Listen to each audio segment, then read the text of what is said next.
I was 18 when I first heard the guns fire. I'd seen photographs of battleships before, huge ships, massive guns, flags snapping in the wind. From the outside, they looked almost invincible, but when you're standing inside one, when thousands of tons of steel suddenly begin to shake around you, you discover something very quickly.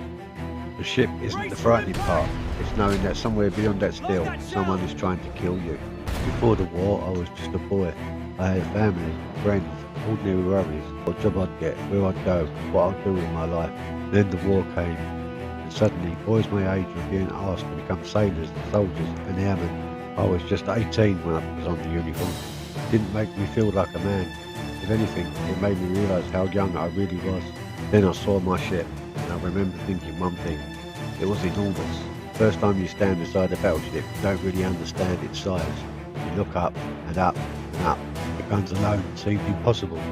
Each turret was a machine built to throw tons of steel across the horizon, and somehow this was going to be home. But the battleship wasn't really the deck. Most of our lives happened below it. Down there, everything was steel. Pipe, valve, machinery, compartments. Thousands of men living and working inside a floating machine. There was noise everywhere. The engine, ventilation pumps, boots on steel, and sometimes, even when you were trying to sleep, the ship never seemed to stop moving. Privacy was almost non-existent. You learned to sleep when you could, eat when you could, and remember where you were supposed to be when the alarm sounded. There was one sound you never wanted to hear, the alarm. One moment you could be eating, sleeping, the next thing, everything changed. Men moved immediately, no shouting, no panic, everyone knew their station. Because on a battleship, hesitation could kill. I would run through those narrow passageways, trying not to think about what was awaiting above me, and then I'd hear the guns getting ready. That was when the fear really started. Then came the moment I'll never forget. The order came, the guns fired. I'd expected a loud noise. It wasn't a noise, it was violence. The entire ship seemed to punch the sea. The air shook, still vibrating beneath my boots. For a moment, you couldn't hear anything properly. Then another gun fired, and another. The battleship's main battery was doing something that was almost impossible to comprehend. Throwing enormous shells toward the target miles away. We were standing inside the machine doing it. Firing the guns was one thing, being fired upon was different. But suddenly, we weren't watching the war, we were inside it. The first explosion came somewhere in the distance, then another, and then one close enough to make the ship shudder.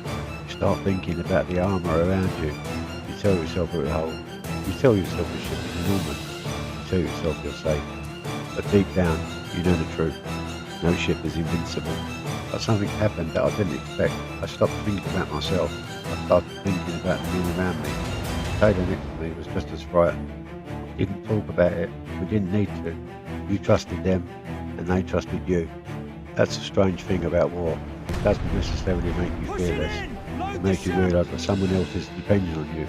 And sometimes, that's enough to keep you moving. Eventually, the guns stopped, and that's when you noticed the silence. Smoke hung over the deck, the sea was littered with debris. Men checked equipment, others simply stood there. Some were injured, some were exhausted, and some were staring at the horizon. I remember looking at the ocean, thinking about home. Not war, not the enemy, home.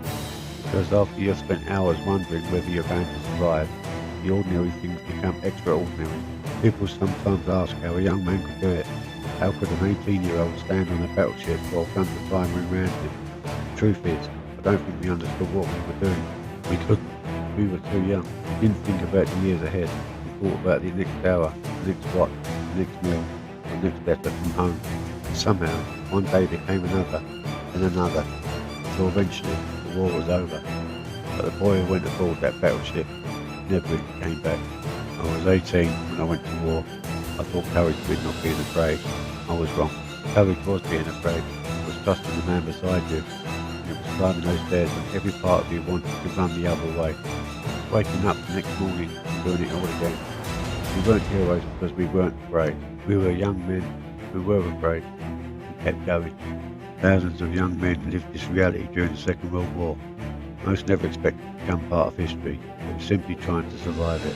If you'd like to hear more stories of the ordinary men who experienced extraordinary moments in World War II, subscribe.